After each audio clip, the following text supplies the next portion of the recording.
There are going to be days where you do not feel like doing anything. Those days are going to be there no matter what path you take. We have two voices in our mind. There's that one voice. It's that soft motherfucker. That soft motherfucking voice that says, sleep the fuck in. It's okay. You can take the day off, saying you don't need to go hard. It's that coddling voice. You want to be hugged and nurtured and all that shit. That voice, that nagging voice of weakness, the one that tells you to back off, to simmer down, to take it easy. When you hear that voice, tell it no. Tell it to sit down and be quiet. Suppress that voice. You've got another voice in your head that's asking you a question. It's asking you, what could you be? What could you be? What could you be if you worked as hard as you could? What could you be if you imposed real discipline in your life? What could you be? Because that pain that you are feeling is the test. This is a test. This is the day I'm going to find out if my goals really are my goals.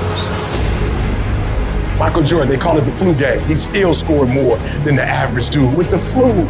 Even when you got the flu and you playing other champions, you still score more than they score because you've learned how to dominate. And you need that same mentality. I'm talking about looking yourself in the mirror, looking yourself in the eye, and saying, I'm gonna fucking dominate today better than any other day.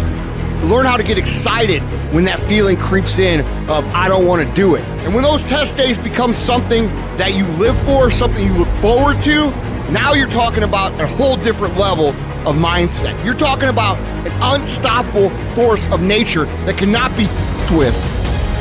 Mental toughness is the ability to resist, to manage, overcome doubt, overcome worries, overcome concerns, overcome circumstances that prevent most people from succeeding or performing under pressure. Every human being that is not successful versus every human being that's successful, the only difference between them is mental toughness. One group, when they come up against trials and tribulations, they shrink. One group of people, when they come up against a recession, they shrink. Weak-minded people, they buckle, they complain, they look for every excuse. But mentally tough people, we saw the storm and we pull on our surfboard and we begin to surf on the waves that drown most people. You have to understand that your greatest commodity, not your shoes, not your car, not your clothes, it's your mind. Your mind is the most important thing you have, and you gotta control it. I don't care what's happening, you have to control it. When you leave, what you fighting for? What's your legacy? What you gonna do? You say you a champ, but do you practice like a champ? You say you a champ, do you fight like a champ? You say you a champ, do you have the mentality of a champ? Champions keep going when they don't have anything left in their tank. When they don't have no more. When it's over. When they're tired. When they're frustrated. When they're ready to give up. When they spent their last dime. That's when they get started. It's when you have nothing left. It's when you depleted all your money. When all your energy gone. That's when it's showtime. When you find the way out of no way. When you find breath that you don't have. When you find energy that did not exist. When you want this thing as bad as you want to breathe. That's when you find a way.